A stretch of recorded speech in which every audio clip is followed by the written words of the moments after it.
Finally, off on time. Great job, me, I said, standing up from my desk. Working in sales overtime is not uncommon for me, but today, I was determined to leave right on time. Why? Because my favorite actor's starring drama was premiering tonight. I had to watch it live. With that thought, I left the office in high spirits. My husband should be cooking dinner, so I planned to eat and relax before the drama started. Oh, maybe I could enjoy a drink too. At home, I just want to unwind with my husband. Lounging on the sofa and watching TV is the best. I wanted to tell my overly excited self to calm down a bit. If only I could have a glimpse of the future at that moment, things might have turned out differently. My name is Alicia. I am a 27-year-old office worker. My husband Philander and I are in our first year of marriage. We are still in that sweet honeymoon phase. Philander, my college junior, has an innocent smile that I find adorable. He's a bit unreliable but has many friends and a cheerful personality, so being with him is always fun. That's why I married him. I'm home, I said, returning with some drinks. The smell of fried chicken wafted all the way to the entrance. Hungry, I entered the living room only to face a reality I couldn't accept. Welcome back, Philander said, smiling innocently, but that wasn't the issue. Who are you? I couldn't take my eyes off the man in the aloha shirt sitting there. I had passed a straw hat at the entrance without noticing, too excited about the drama. He nodded at me while eating fried chicken, and I instinctively nodded back. No, wait, that's not it. Who? Then Philander turns to me and says nonchalantly, my friend, we just happened to meet at the station. What? Invite a friend you just happened to meet at the station to our house out of the blue? Without even telling me? My mood takes a nosedive at this point. Philander seems to have lived alone since his student days, leading a rather carefree life. He has many friends, so he often stayed at their houses or invited them over. Even after marriage, this kind of things happens frequently. Moreover, most of these people are strangers to me. Sometimes there are even girls among them. I take Philander to another room and confront him. What's going on? You know you should tell me in advance if you're inviting someone over. But I just happened to meet them, so I couldn't tell you in advance. Then don't invite friends you just happen to meet to our house, understand? I feel like I'm lecturing a grade school child. I had a lot to talk about since I haven't seen them in a while, so I brought them here. Then go out for drinks or something. But it was my turn to make dinner. Is he serious? No. Is he really serious? Sometimes I just don't understand Philander's way of thinking. You could say he's earnest or inflexible, something like that. As this is going on, it's almost time for our favorite TV show. I sigh and decide to retreat to my room. Give me some dinner. With that, Philander scratches his head and says, I ate it all. I couldn't find his childlike gesture endearing, and I raised my voice without thinking. If you eat it all, it's pointless. Oh, I'm hungry. This happens at least once a month. I'm getting tired of getting angry every time. Did we rush into marriage? The next day, Philander comes home and we talk. I tell him I don't want strangers in our house, that I have said it many times, and if it continues, I'll consider divorce. Divorce?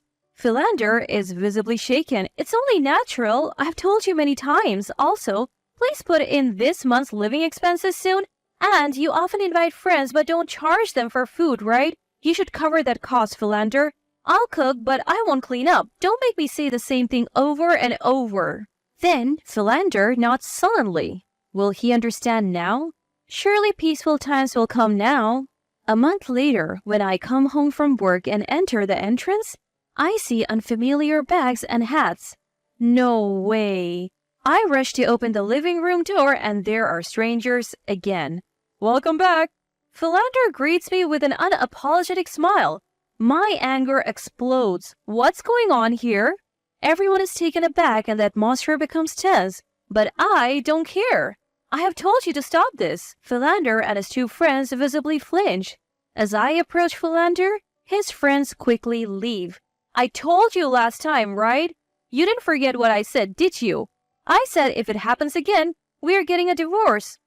Philander tries to calm me down, but I can't take it anymore. Don't you understand how it feels to come home from work and finally relax? I can't relax with strangers around, can I? They might be your friends, Philander, but they're strangers to me. I don't even know them. Why don't you understand? Then Philander starts making excuses. But Alicia, I thought it would be fun to have a lively house, and since I was on dinner duty, I thought it would be okay. Unable to control my anger, I smile. Understood. With that, I retreat to my room. The next day, I leave for work and head to the government office. Naturally, I'm going to get divorce papers. I fill in my name on the spot and head home. I wake up the sleeping Philander and thrust the divorce papers at him. What? What's this? Divorce papers? Huh? Philander is in a panic, but I have no sympathy left for him. I'm calling the movers to take my stuff. With that, I contact the moving company I booked yesterday, and they're ready to come right away. Wait a minute, what's going on? What's happening? Not understanding the situation, Philander continues to panic. I tell him, let's get a divorce. Despite saying that, he keeps asking why and how, and I couldn't take it anymore.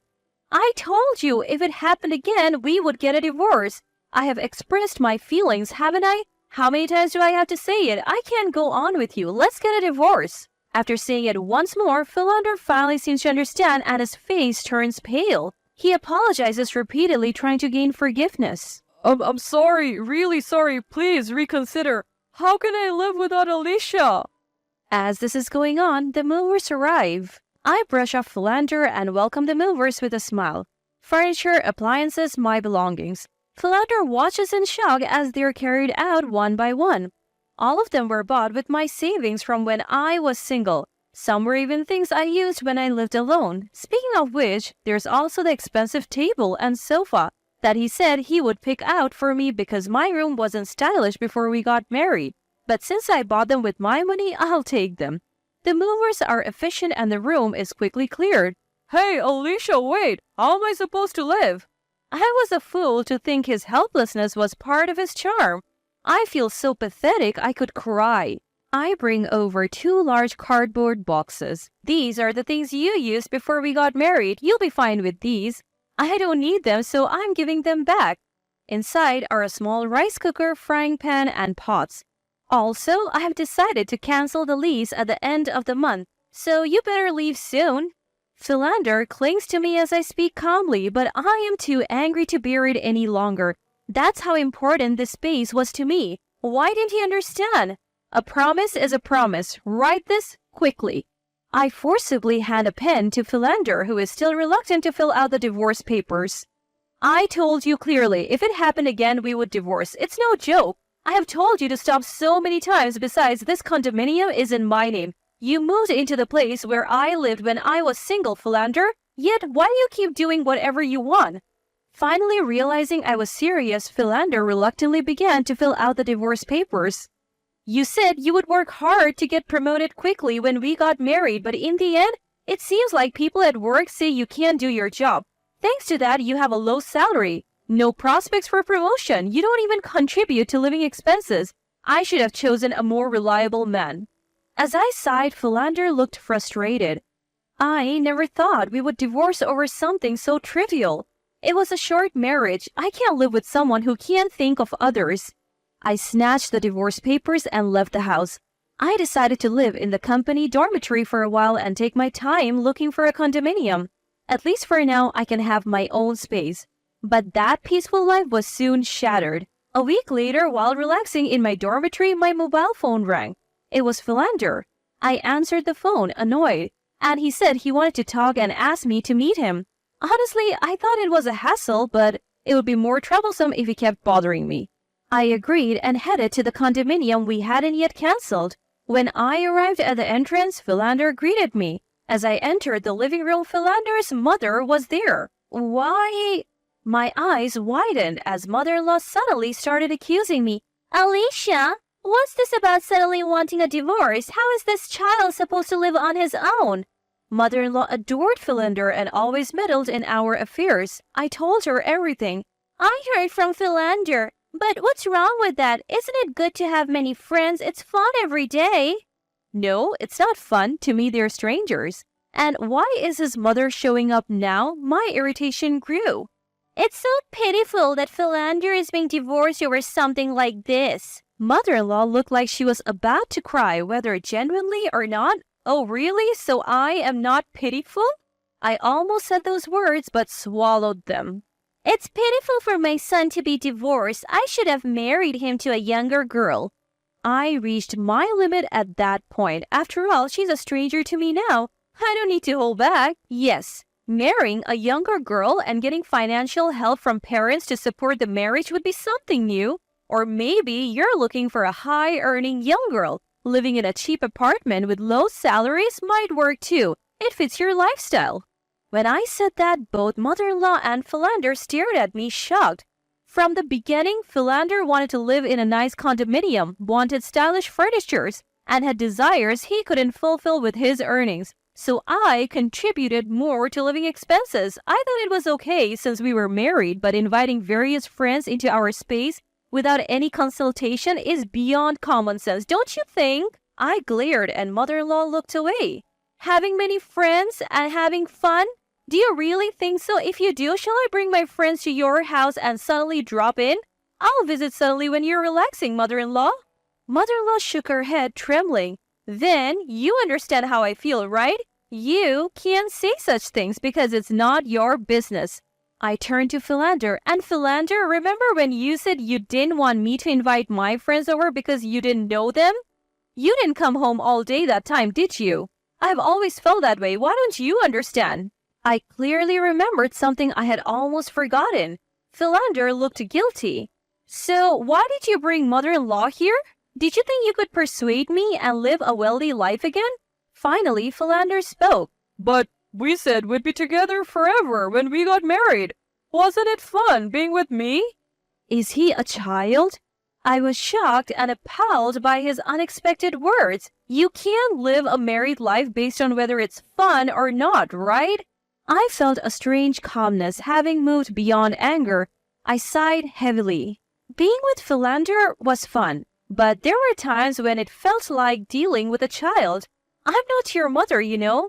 Grow up a little. Let's be together forever isn't a child's promise. We both have to work hard to live together. That's why I divorced you. Philander had nothing to say. Also, I would like you to pay back some of the living expenses you didn't contribute. As I said this, exasperated mother-in-law looked at Philander. You were supposed to put in living expenses, but you said you spent it on fun lately and didn't put it in. Roughly calculated, it's a total of $200,000.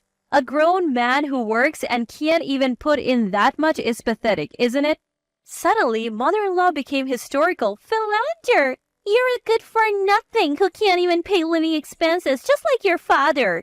I remembered Philander telling me that his father earned little and his mother had always worked. Is it genetic? Is it really genetic? Pay that money back promptly. Come back home for now. Suddenly, mother-in-law switched from Philander's side to mine. Well, that's how it is, so don't contact me anymore. There was nothing left to say. I looked around the room, almost empty of belongings, and sighed again. Goodbye. It was completely over for me. As I left the room without looking back, I heard Philander's voice from behind. Sorry. Thank you for everything. I felt refreshed as I left the familiar condominium. I failed in marriage, but now I can move forward. Later, Philander transferred the $200,000 he hadn't put in for living expenses. Apparently, mother-in-law is passionate about re-educating him, and he has changed jobs to a company near his parents' home, living under mother-in-law's financial management. I feel so relieved. Now, let's work hard today.